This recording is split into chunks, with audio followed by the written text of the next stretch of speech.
Have you ever wondered how you can take an old test and turn it into a study guide in a way that's engaging for your student, in a way that prepares them to take on the task that are required for the test? Here's the thing. When kids are doing math, and particularly fourth grade math, there is a lot that's required of them. Stress management activation, emotional management, memory recall, and a series of technical steps to go from starting the problem to completing the problem with the correct answer. You may be wondering, that is a lot. How can my child do that? They can do it with guidance and support. In this video, I want to share with you how to use previous tests as study guides. And I'm going to share with you practical things you can do with your child to support them in this process. So I have a test here. This is actually a test I gave my students recently, okay? So it says April 30th, 2026. And the first problem is converting mixed numbers to improper fractions. So what I do in my class is I make success very plain. It's not a secret. Success is not a secret. We're going to make it plain so you can succeed, okay? And so it says at the top what the concept is, and then they're going to answer it. The question is, Layla baked 4 1/3 pies for the school fair. How would you write this amount as an improper fraction? Okay, so the topic is, or the concept is, converting mixed numbers to improper fractions. What you want to do is you want to make sure your child understands what a mixed number is and what an improper fraction is. Now, we've been reviewing, and what I say is, well, the improper fraction is improper because the numerator is larger than the denominator. The number at the top is larger than the number at the bottom. Then we distinguish between what's proper and improper. You can do that review with your child. You also want to make sure they understand what a mixed number is. And so what is 4 1/3? That's a mixed number. And I would dictate to them mixed numbers just so they know what they are. I have a piece of paper here and I've written 4 1/3 on the paper. Now, to help them understand, I'm going to teach you a technique that's very simple. My dad gave this to me over 30 years ago. I'm sharing it with you. One of the secrets to success, okay? Which is not really a secret. I'm going to create columns on my recycled sheet of paper, okay? And I'm going to create columns because I'm going to create a study guide with this question. We have 4 1/3 in the first column. And then I'm going to say, well, can you write 7 1/8? Why am I going to have my student write 7 1/8? Because I want to make sure that they are processing at the auditory level, and then they're able to write that down. And when we talk about being able to connect visual spatial abilities, how you see relationships, how you hear, and being able to take that information, integrate it, and write it down. With sensory motor, the finger is sensory motor. It's a magnificent connection in the mind, and that's what we want to grow. The problem is that we're not taking the time to dictate these numbers in a way to where the kids can see the connection, okay? So even when you have your child say,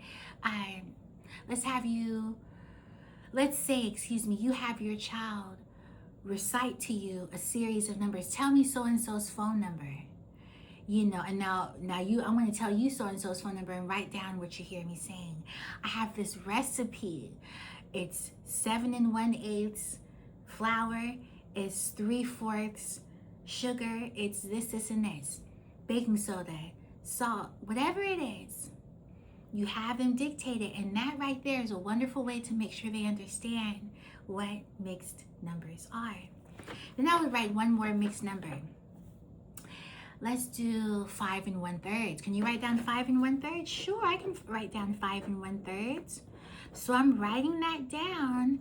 And again, I have 3 columns here on my recycled paper. Now, the question is, going back to the original question, Layla baked 4 1/3 pies for the school fair. How would you write this amount as an improper fraction? Well, I'm going to do this. I'm using this as a study guide. I'm going to write the improper fraction for each mixed number. That's how I'm going to study this problem.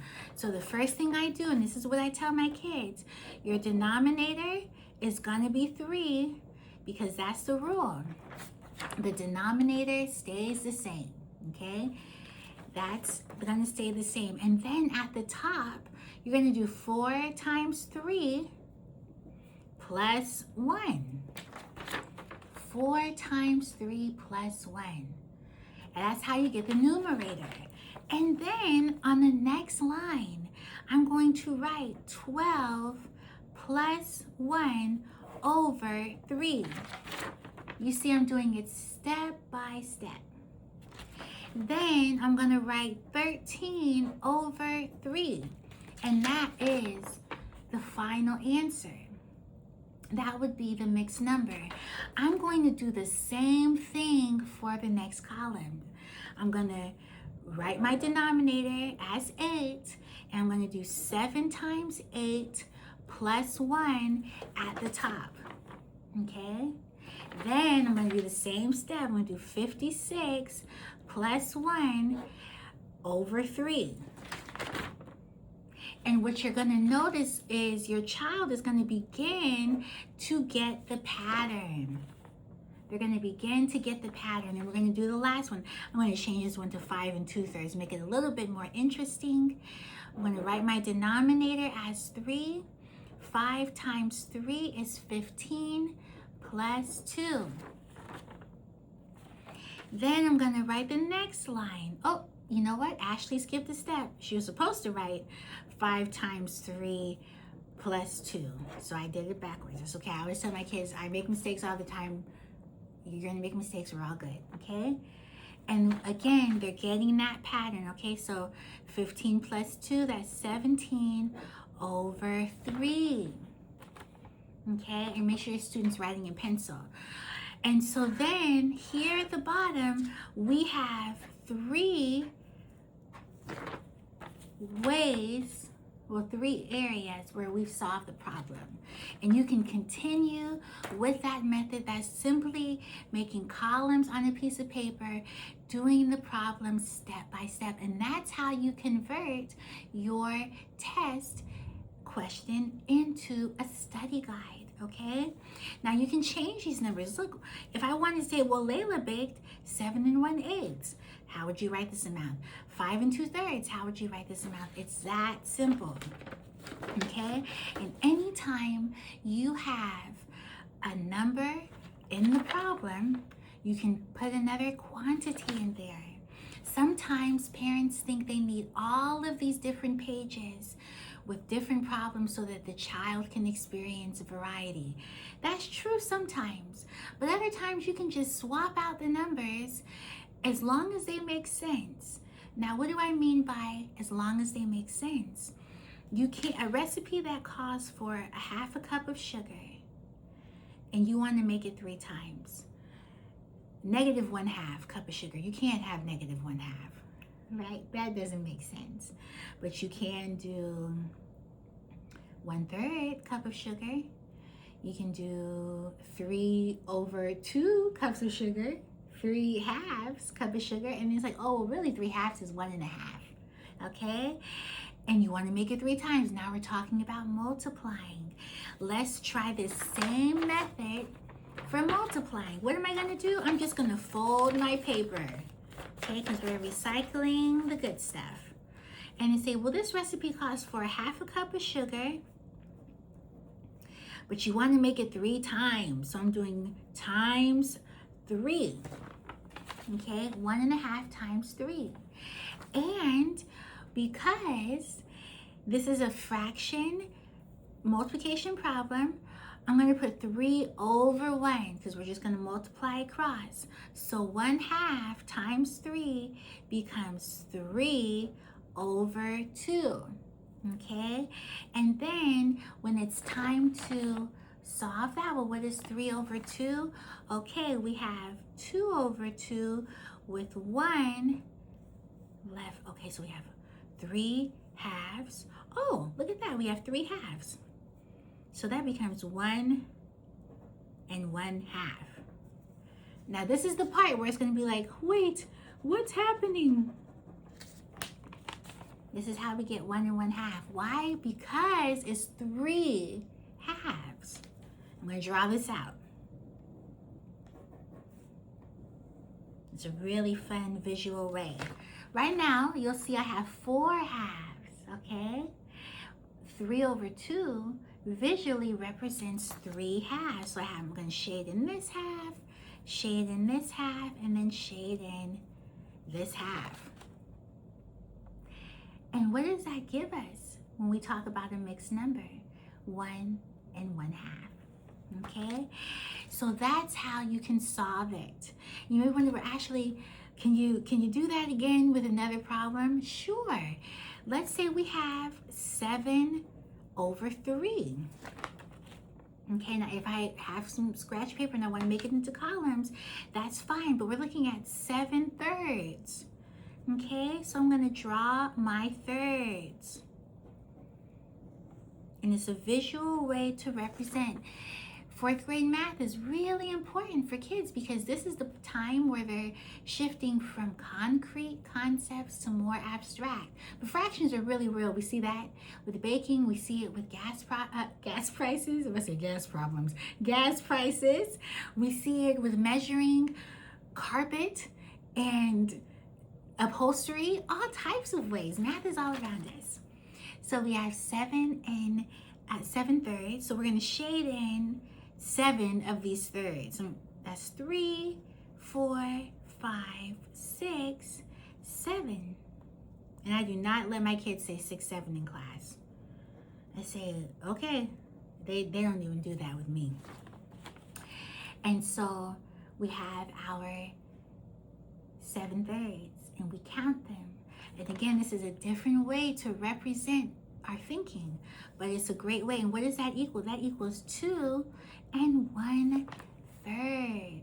Okay, so I hope this video supports you in how to convert your last test, your student's last test, into a study guide. Another thing you can do is you can use scissors and you can cut the test into sections. Okay? And again, you can replace it.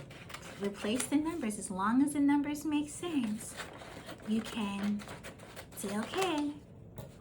You can also, when you have time at home, take these little strips, you can fold them up, and you can create a math jar. I like that idea. Create a math jar. I don't have one with me. But create a math jar and pull these out of the jar, or create a math bowl and pull them out. That way it doesn't become something that we do because we're being punished or because we have to do it. It's something we do that strengthens our mind, creates more cognitive strength, more cognitive flexibility, and emotional agility. Because remember, kids have to manage their stress when they're solving these problems. They have to manage their emotions when they are solving these problems. They have to remember. That's probably comes before the emotional piece, but they could happen together. You're remembering, you feel emotions. You are remembering, you can't remember. You feel more emotions, your stress activates, and now you can't remember anything at all. And you just feel upset. I see this as an educator. So to reduce that frequency of frustration and stress-related emotions, you can cut these questions up, put them in a jar, and then pull them out and say, okay, it's math time. Oh, a recipe calls for ... And then if you want to be even more engaging, go in there and bake those cookies. I hope, or cakes, whatever you want to do. I hope that today's video is helpful for you.